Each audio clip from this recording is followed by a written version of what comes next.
In 1979, a radio program was hitting the airways in America called "Is Paul Dead? Turn Me On, Dead Man." And it was all about the death of Beatle Paul McCartney. Now, it was released exactly 10 years after Abbey Road, the Beatles' Abbey Road album, was introduced. And that album caused a frenzy across America and the rest of the world that Beatle Paul McCartney was dead. You know, Paul was out of step on the Abbey Road cover. He was barefoot. There were many clues on the back cover and the front cover and in the music. And Beatle fans started to listen crazily to old albums to figure out if the Beatles were trying to tell us something. And come to find out, yes, they were, that Beatle Paul McCartney was dead. Now, this radio show is an awesome program that has every single clue, has everything to do with the Beatles and Paul McCartney being dead. It actually goes back to November 1966 and examines all the albums that were released after Paul McCartney had died.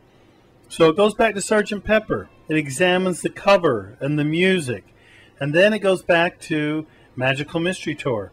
Again, examines the cover, and it also examines the booklet that came with the original Magical Mystery Tour, and explains all the clues and the pictures there, and examines the music.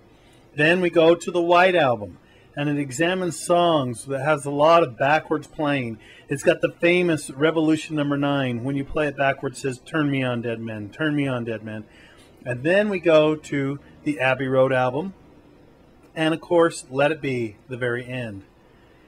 So it's a systematic approach that goes through the whole process of all the Beatles clues. It's great. It shows the music, and it shows you exactly what the Beatles were trying to tell us, what we might believe that they were trying to tell us.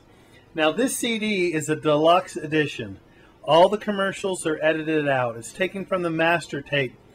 It's full color front insert with a full color back insert.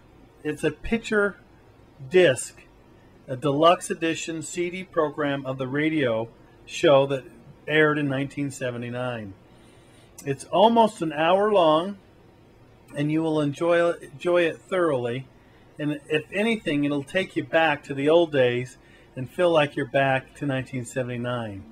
Now, as a side note, this program aired in the fall of 1979 and continued to air until the summer of 1980, and then it was briefly taken off the air for a moment, and then it just barely got introduced back to the airways in November of 1980, and then was immediately pulled when John Lennon was killed in December of 1980. So it's a rare treat, very rare recording. You can purchase it at ispaulddead.com. You can also, by visiting that website, ispaulddead.com, examine all the clues, and all the pictures are laid out on the website, that each page contains a certain album with what the Beatles, the pictures, what they were looking like, and all the details there that you can go through. And it's a great place to purchase this program, ispaulddead.com.